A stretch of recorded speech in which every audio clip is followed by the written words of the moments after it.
Kellyanne Conway's husband just brutally dunked on Trump's intelligence. As next week's midterms grow closer, a desperate Trump is going all out on his xenophobic rhetoric in the hopes of energizing bigots to head to the polls and stem what could be a disastrous election for the GOP. He's been incessantly railing against the migrant caravan and has even deployed an absurd number of soldiers to the border to further convince his base that they're facing an invasion that only he can stem.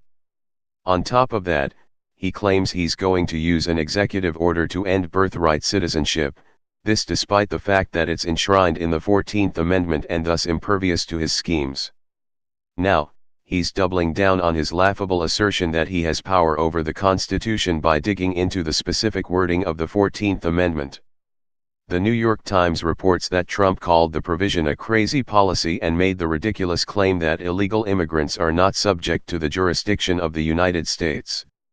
The latter bit is particularly egregious given the fact that Trump has been brutally applying U.S. law to undocumented immigrants, deporting them and throwing them in concentration camps.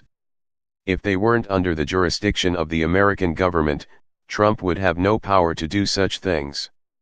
George Conway, the husband of Trump's counselor Kellyanne Conway, has taken to Twitter to slam the president's comments, calling them drivel.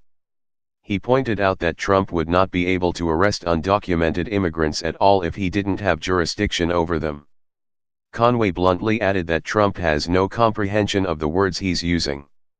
Conway is absolutely correct, but unfortunately it won't matter to Trump supporters. They've demonstrated time and time again that they'll happily lap up anything that spews from their glorious leader's mouth, even if it's unconstitutional or, in this case, nonsensical.